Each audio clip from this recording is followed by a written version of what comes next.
السلام علیکم، میں محسن بلال، میرے ساتھ موجود ہیں سینئر صحافی منیر باجوہ۔ منیر صاحب، سیدھا ٹاپک پہ آتے ہیں۔ یہ امیر لبیک حافظ سعد حسین رضوی کو کیا ہو گیا کہ بھیڑیا، مودی کا یار، قادیانیوں کا یار، لٹیرا، چور، ڈاکو، پھر لندن سے ملک کو لوٹنے آ گئے؟ اتنا غصہ نواز شریف پہ؟ میاں صاحب، اس سے پہلے کہ موجودہ حالات پہ جائیں، آپ ماضی میں دیکھیں تحریک لبیک کے جو سربراہ تھے علامہ خادم حسین رضوی صاحب، جب ختم نبوت کا معاملہ آیا تھا اور فیض آباد دھرنا اور ان کے اوپر جو تشدد ہوا، ایک تو وہ بھی ذہن میں ہے ٹی ایل پی کو۔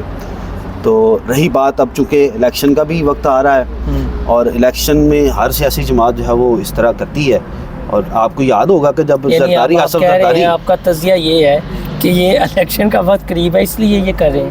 یہ بالکل، اور آصف زرداری کا یاد نہیں ہے آپ کو؟ جب وہ کہتا تھا میں ان کو میں گھسیٹوں گا، بلا، ٹھیک ہے، بادشاہ سلامت، اور شہباز شریف کیا کہتے تھے؟ میں پیٹ چاک کروں گا، پیٹ چاک کر کے نکالوں گا، سڑکوں پر گھسیٹوں گا۔ تو یہ تو ہر سیاسی جماعت تو کا آپ یہ کہہ رہے ہیں کہ یہ جو ہے آپ صاحب کا یہ سلوگن ہے، یعنی نعرہ ہے، بس ایک اپنے کارکنان کے سینٹیمنٹ کو بڑھانے کے لیے؟ بالکل، یعنی یہ جو کارکنان کی ڈیمانڈ تھی، کارکنان کی ڈیمانڈ کی، یہ ہر انسان کی بالکل، یہ جو شہری ہے اس کا یہ ترجمانی ہوتی ہے۔ اچھا، ایک ابھی تک جو ٹیگ لگا ہوا ہے وہ ٹیگ یہ ہے کہ یار یہ مذہبی کارڈ ہی استعمال کر رہے ہیں۔ مذہبی کارڈ جو ہم نے سوشل میڈیا پر دیکھا، کچھ ویڈیوز ہم نے بھی پوسٹ کی جو نیچے ریئیکشن آیا، ایک تو تھی کہ وہ جو ٹی ایل پی کے تھے ٹرولرز، ان کا تھا رد عمل، دوسری جانب سے نون لیگ کا، اور نون لیگ کے پہلی دفعہ ہم نے یہ دیکھا کہ وہ بھی ترکی با ترکی جواب دے رہے تھے ان چیزوں کا۔ تو آپ سمجھتے ہیں یہ الیکشن کمپین جو شروع ہوئی ہے، یہ جو کر رہے ہیں حافظ صاحب، یہ اس کا ایک ہے تسلسل؟ میاں صاحب، یہ بڑی اچھی بات ہے، بلکہ کہ پہلے تو مذہبی جماعتوں کے حوالے سے اگر آپ دیکھیں تو ایک کنسیپٹ یہ آتا ہے کہ بھی وہ مذہبی و دین کی باتیں کریں گے صرف، اور دنیاوی باتیں نہیں ہوں گی۔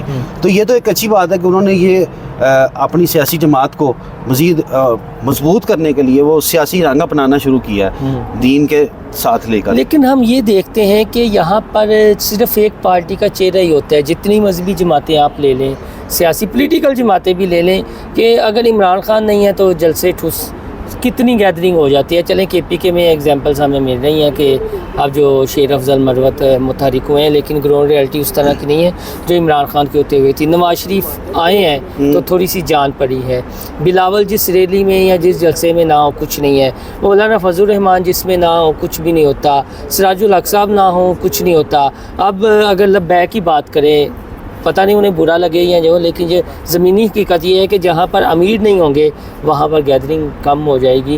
تو یہ اپنے فیسز کیوں نہیں تیار کر پاتی، چاہے پولیٹیکل جماعتیں اور مذہبی جماعتیں ہیں، کہ تاکہ اگر کسی وجہ سے ان کے جو قائدین ہیں وہ اسٹیج پر نہ ہوں تو جو سینکرڈ ٹیئر کی قیادت ہے وہ اسٹیج پر ہو، تو اسی طرح لوگ انہیں سنیں۔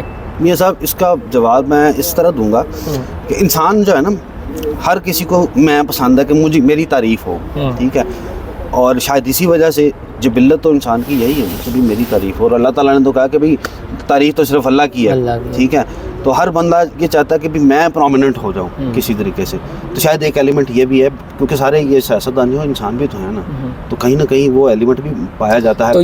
لیکن یہ ایک سیاسی جماعتوں کی یہ ڈرا بیک ہے کہ انہوں نے اپنے باقی لیڈرز کو آگے نہیں لایا اس طرح کہ بھی کوئی بھی لیڈر جو بولے تو وہ وہی اہمیت رکھتا ہو جو ایک ان کا سربراہ رکھتا ہے۔ دوسرا، ہم نے سوشل میڈیا پہ یہ چیزیں یہ دیکھی ہیں کہ عمران ریاض کا جو پوڈ کاسٹ ہوا اس میں بڑا سخت ریئیکشن آیا اس کے اپوزٹ لبیک والوں کا، اور وہ پرانے کلپ چلا رہے تھے کہ جب ان پر تشدد ہو رہا تھا، ان کے خلاف کارروائیاں ہو رہی تھیں، تو کس طرح عمران ریاض خان بولا کرتے تھے کہ جو ریاستی ریٹ کو چیلنج کرتا ہے ان کے ساتھ یہ ہونا چاہیے۔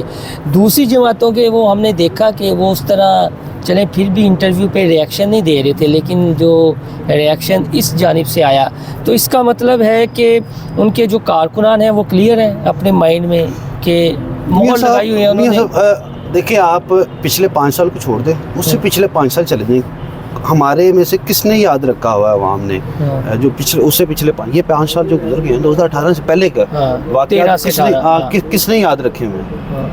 ریسنٹ واقعہ یہی گزرا ہے. اب جب یہ 5 سال آپ مزید آگے جائیں گے نا تو پھر آپ کو پی ٹی آئی پہ ہونے والا ظلم جو ہے نا وہ نظر آئے گا, ٹھیک ہے, وہ اس کا ڈھڈورا پیٹتا ہوا نظر آئے گا. یہ نظر نہیں آئے گا کہ بھائی ٹی ایل پی کے ساتھ کیا ہوا. ابھی ریسنٹ جو ہے یہ گزرا ہے اور پی ٹی آئی اقتدار سے ہٹی تھی اور اس وجہ سے اب وہ چونکہ ریلیونس کریٹ ہو گئی ہے اس وجہ سے وہ باتیں کرتے ہیں. اچھا, یہ لبیک کے کینڈیڈیٹس کی لسٹوں کے حوالے سے کیا ڈیٹیل ہے آپ کے پاس؟ کب تک یہ میاں صاحب میں آپ کو ذاتی طور پہ بتاؤں کہ لبیک کا جو مرکز ہے وہاں پہ یہ بڑے مائنوٹلی اس کو دیکھ رہے ہیں. ہر یوسی تک یہ نا ان کے تمام ڈیٹیلز منگوا رہے ہیں. وہاں پہ ان کے جتنے بھی کام کرنے والے ایکٹیو جو لوگ ہیں ان کی لسٹیں لے رہے ہیں, ان کے کام کی لسٹیں لے رہے ہیں کہ آپ نے اپنے حلقے میں کیا کیا کام کیے ہیں, آپ کی کارکردگی کیا ہے.